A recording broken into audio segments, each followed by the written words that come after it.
Hey y'all, welcome back to my channel. My name is Rebecca and I am the Gardening OT. And today we're going to do the April garden tour. It's a little bit late. I can show you the footage that I took originally.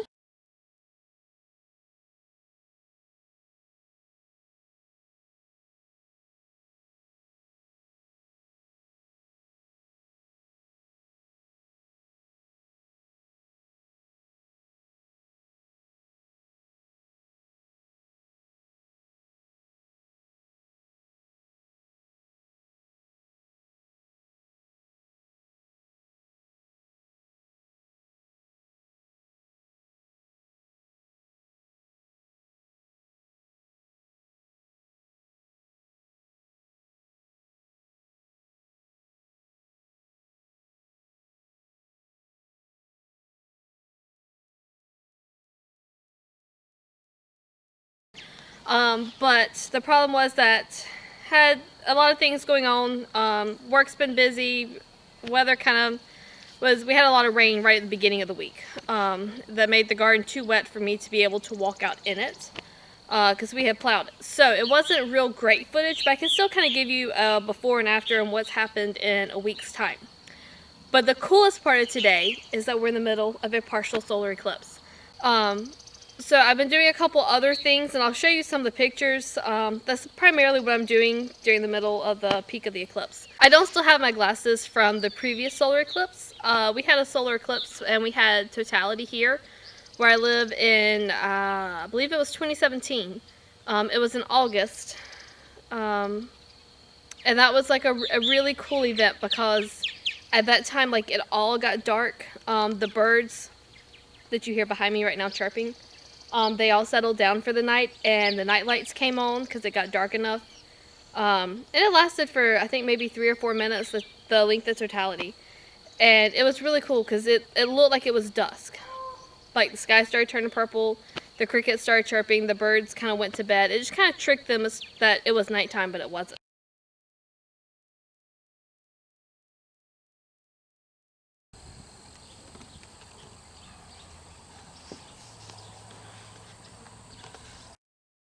So this is the first garden, and really the only garden that we had planted out. There are 17 tomato plants right there to the middle and left of the screen, and at the middle row there are 2 hills of squash that were planted.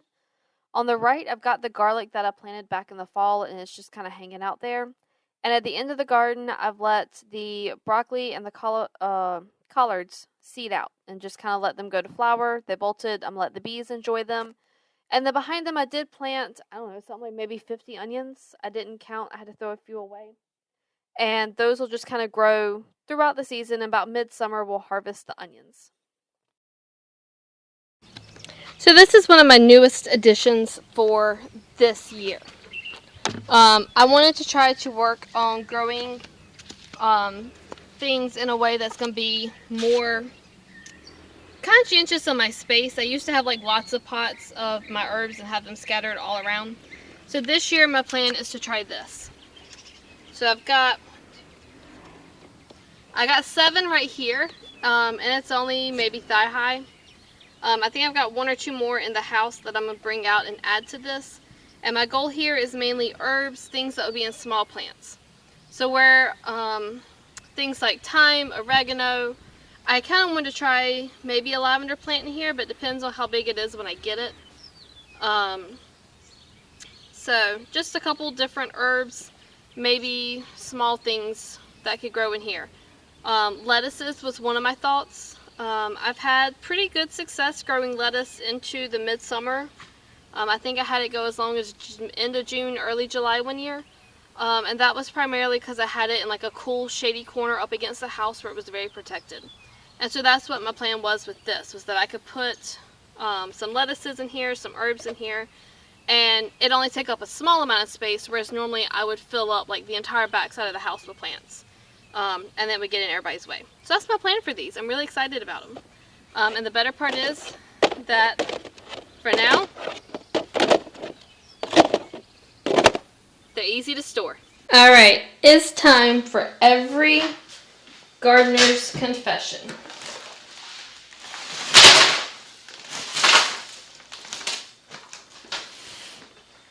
all the seeds that we have. As you can see here, I already have a ton of seeds. What I want to do now is kind of quickly sort through them. I know is more of what was my winter stuff and put back in this bag, and I'll put it out of my way. And then I'll go and kind of put all my summer stuff maybe in here, try to organize it a little bit better. All of my seeds I store them in the freezer with the hopes that the cold helps to slow down the germination, or like so that they don't lose their ability to germinate as quickly. It's how things have always been stored.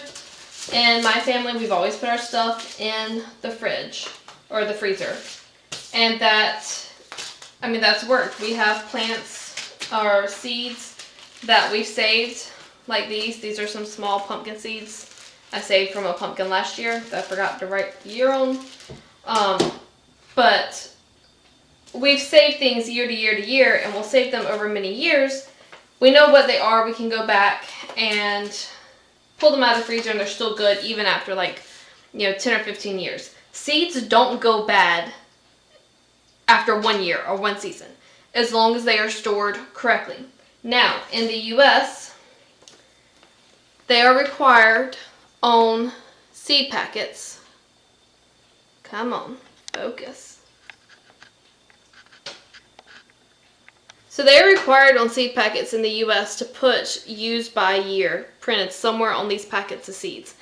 And the reason behind that is so that people can't sell you seeds that may be older, that could be like 20 or 30 years old and have really lost that chance, their ability to germinate. So that's where that idea, kind of the reasoning behind some of that.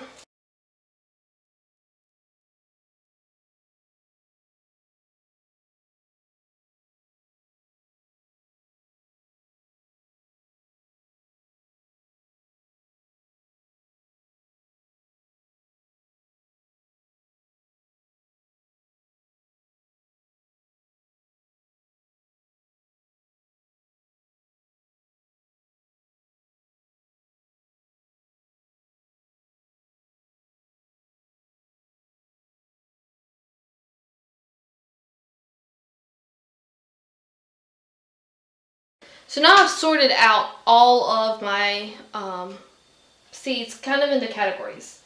So I've got a lot of my winter stuff here. Broccoli, cauliflower, cabbage is here. I got my flowers down here. A variety of peppers there. Bell peppers over here. A whole stack of tomatoes, beans, spinach, carrots, and a lot of my herbs. So that kind of helps me sort them out and decide what all I need to fit in the garden. I've already done a lot of my tomatoes. I may add a few more. I have some Rutger, Roma, beefsteak, Better Boy, Early Girl, Arkansas Traveler, large red cherry, black cherry for my tomatoes. And then I do have a few others that I just bought, but I don't have them out here right now. Carrots, I planted 1 year. I haven't planted any. I should probably get these in the ground soon if I'm going to get them planted. But I have like a Parisian carrot, a scarlet Nance, I don't really know how to say these, a red cord, Chutney, Danvers, half long, Littlefinger. I've got peas, like sugar peas, English peas. I got pinto beans and kidney beans that I want to try growing this year, and I have not grown those before. I've got a bunch of basil seed that I collected over the last year that will go in with my herbs. And then for my herbs, I've got things like rosemary, the lavender that I'm still battling to get it to come up. It's just not coming up right now. Cilantro, sage, more sage, no, oregano, sorry. Peppermint, basil that I bought at the store, that's a sweet Italian, that's just a sweet basil. Italian parsley, chamomile, and calendula. So that's my little herb pack there. As far as the lettuces, like what I was showing you with my raised containers, I want to do like a leaf lettuce. A head lettuce I don't think is going to do very well. So something like this Grand Rapids leaf, the Swiss chard, the bright lights. I have romaine I have Paris Island and iceberg lettuce. The remaining Paris Island iceberg lettuces, those will probably have to wait until next fall when I can put them in the garden, because they will make more of a head, and I'm scared they're going to be too big for the pots that I have right now. But those are some of the lettuces and herbs that I'm wanting to put in that raised garden. Other things that I have, and I really want to do a better job of planting this year. Last year for my birthday, I got a lot of sunflower seeds, so I want to grow sunflowers this year, just purely for the beauty, just to have flowers. My mom loves zinnias, so I have, thought I had more than this, but I don't know where I've put them. I want to grow a lot of zinnias. We put marigolds all around our tomatoes. The idea behind that started a long time ago with the companion planting. I have green onions, like bunching onions, which I have some right now, so I'll hold on to these for a little bit. And then in my dad's seed collection is where we have things like the okra and the corn, squash, zucchini. Other than like I have a butternut squash and a spaghetti squash that I want to plant out of my collection. And then we have some different pumpkin seeds and just kind of a different variety. One of the things I want to warn you about when you're storing your seeds though is like these seeds in particular were packed and run, like they were to be sold by the end of 2005. Well, what happened is these belonged to my parents. So these were 2005. Being honest, I really can't read the date on that one. But I can tell you enough to know by the package it's very old. So these seeds weren't stored correctly. They were stored in the back of a drawer for like 20 years.